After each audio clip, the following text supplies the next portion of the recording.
नमस्कार, मैं श्रुति स्वागत करती हूँ आप सभी का अपने चैनल पर।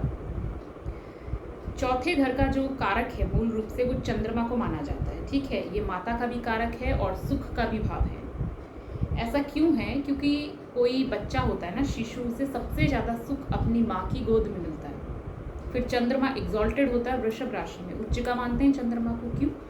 अब इसी से समझिए कि बच्चे को माँ की गोद में सुख मिला, फिर बच्चे को सुख कहाँ मिलता है? खाने पीने में, भोजन में, और उसे अपने कुटुंब में, क्योंकि परिवार जो है उसमें वो खुद को संरक्षित और सुरक्षित महसूस करता है। तो चंद्रमा जो है वो बहुत इम्पॉर्टेंट प्लैनेट है आपके होरोस्कोप में, ये देखने के लिए, ये समझने के लिए कि आपको अपने जीवन में सुख कहाँ मिलेगा, सुख कैसे मिलेगा। चंद्रमा से 12वें घर में जो भी प्लैनेट आता है उससे रिलेटेड चीज़ें जो है, उसके जो कारक तत्व को जो बता रही है, वो चीज़ें आपको अपने जीवन में छोड़नी पड़ेगी, या सिचुएशन ऐसी हो जाएगी कि वो आपके जीवन से जाएगी और आप उनका सुख नहीं भोग पाएंगे।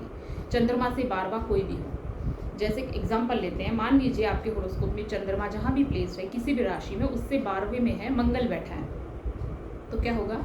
मंगल बहुत सी चीज़ों को बताता है, लेकिन हम एक लेते हैं कि मंगल भूमि का कारक है, तो मतलब आपको भूमि छोड़नी पड़ेगी। भूमि जो है, लैंड जो है, उससे आपको सुख नहीं मिल पाएगा। स्थिति ऐसी हो जाएगी कि आपको अपनी भूमि छोड़नी पड़ेगी।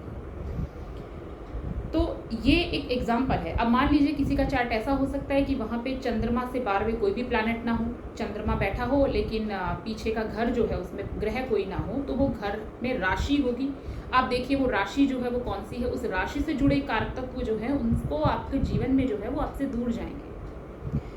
जैसे हम ले लेते हैं कि चंद्रमा जो है वो सिंह राशि में बैठा है और उसके पीछे कर्क राशि ही है, 4 नंबर साइन है, चंद्रमा की अपनी ही राशि है। ठीक है, तो चंद्रमा 4 नंबर में मतलब खाली है वहाँ पे, तो इसको हम कैसे डिकोड करेंगे कि व्यक्ति को सुख कब मिलेगा? सिचुएशन ऐसी होगी कि वो अपने घर से दूर जाएगा, मतलब उसको अपना घर छोड़कर जाना पड़ेगा और उसके बाद उसके जीवन में जो है सुख आएगा।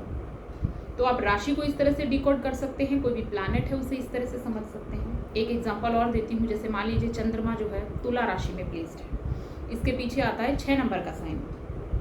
6 नंबर के अंदर आप क्या देखेंगे कि कन्या लग्न है, मान लीजिए वहाँ पे कन्या राशि है जो भी है, तो वहाँ पे उसका मीनिंग क्या है? 6 नंबर जो जॉडिक साइन का, कि आपको प्रकृति के साथ सामंजस्य बिठाना होता है, समाज के साथ। ठीक है, अगर आप ये सामंजस्य नहीं बिठाते हैं तो प्रॉब्लम आती है। छठे घर को रोग, ऋण और रिपु इसका भाव कहते हैं ना। क्यों कहते हैं? वो इसीलिए कि इसमें आपने अगर जैसे प्रकृति के साथ सामंजस्य नहीं बिठाया तो आपके शरीर में रोग उत्पन्न होगा, आपने समाज के साथ सामंजस्य नहीं बिठाया तो आपकी शत्रुता होगी, आपने अपनी आय और व्यय के बीच में सामंजस्य नहीं बिठाया है, कितना अर्जित करना है मुझे, कितना व्यय, उसका हिसाब किताब नहीं रख पाते हैं, तो आपके ऋण हो जाएगा आपके ऊपर।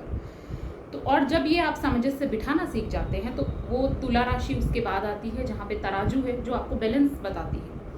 तो आपके जीवन में बैलेंस जो है, सामंजस्य तब आएगा जब आपने ये रोग, ऋण और रिपु वाले भाव को छोड़ दिया है। और वो छूटेगा कब? जब आप सामंजस्य बिठाना सीख जाएंगे।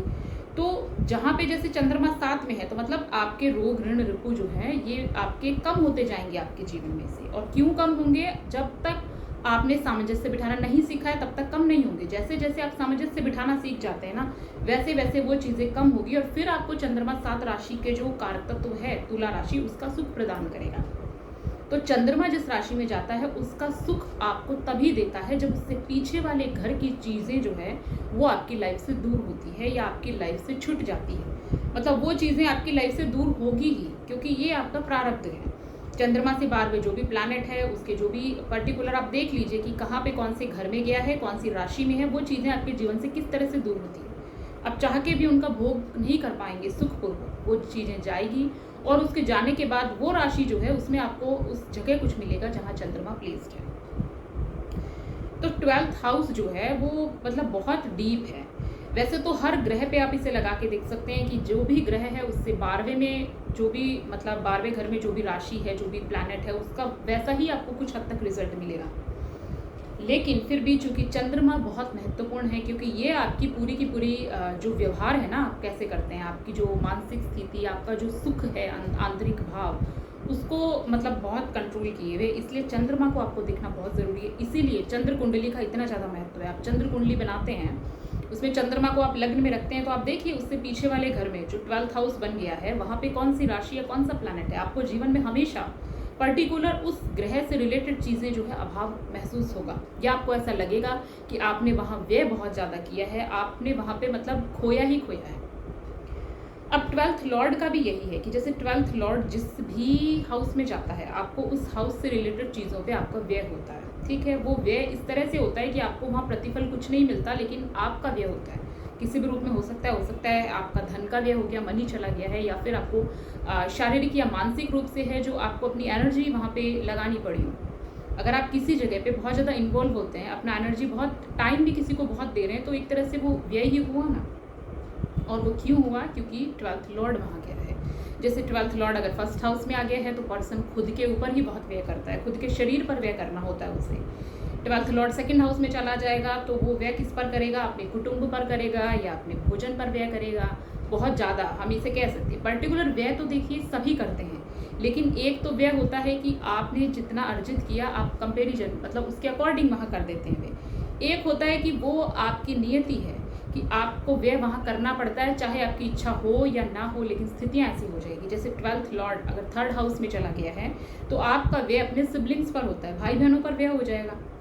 अब मान लीजिए किसी का 12th लॉर्ड थर्ड हाउस में है, लेकिन किसी के भाई बहन ही नहीं हो, कोई मतलब इकलौती संतान अगर है, तो उस पर क्या होगा कि थर्ड हाउस जो है वो आपका स्किल भी बताता है, आपकी हॉबीज़ भी बताता है, आपका कौशल भी बताता है। तो वहाँ पे थर्ड हाउस में जाने का मतलब कि आपकी हॉबीज़ जो है ना आप छोड़ते जाएंगे। कुछ टाइम आपकी हॉबी रही, फिर 12th लॉर्ड वहाँ आ गया तो ये छुड़वा देगा। आपका पर्टिकुलर कोई स्किल हो सकता है, कौशल हो सकता है, एक चीज़ में वो रहेगा, लेकिन कुछ टाइम बाद छुड़वा दिया जाएगा। तो आप देखिए कि एक हाउस जो है बहुत सी चीज़ों को बताता है। एक राशि जो है उसको आप डिकोड करके कैसे समझते हैं, प्लैनेट को कैसे समझते हैं, लेकिन सिद्धांत मूल रूप से वही रहता है कि 12th लॉर्ड जहाँ जाएगा वहाँ व्यय करवाएगा। अब वो किस तरह से करवाएगा, वो अलग अलग हाउस में आप जब उसको डिकोड करेंगे तो आपको उसके बहुत अलग अलग अर्थ सामने आएंगे। तो अगर आप समझना चाहते हैं कि आपको अपने जीवन में कहाँ ज़्यादा व्यय करना होगा, किस जगह पे पर्टिकुलर किस रिश्ते में या किस चीज़ पर आपका व्यय बहुत ज़्यादा होगा जहाँ आपको प्रतिफल एट प्रेजेंट कुछ नहीं मिल रहा। क्योंकि देखिए आज जो आप व्यय कर रहे हैं हो सकता है आपकी पास्ट लाइफ के जो हैं आप हिसाब ही चुका रहे हों, या अगर आपका पास्ट लाइफ का हिसाब का कोटा अभी पूरा हो गया है तो आगे आपको कुछ उसके बदले में मिल जाएगा। क्योंकि प्रकृति में जो कुछ भी होता है ना उसके लिए एक कारण होता है, और कुछ भी क्रिया होती है ना उसकी प्रतिक्रिया जरूर होती है।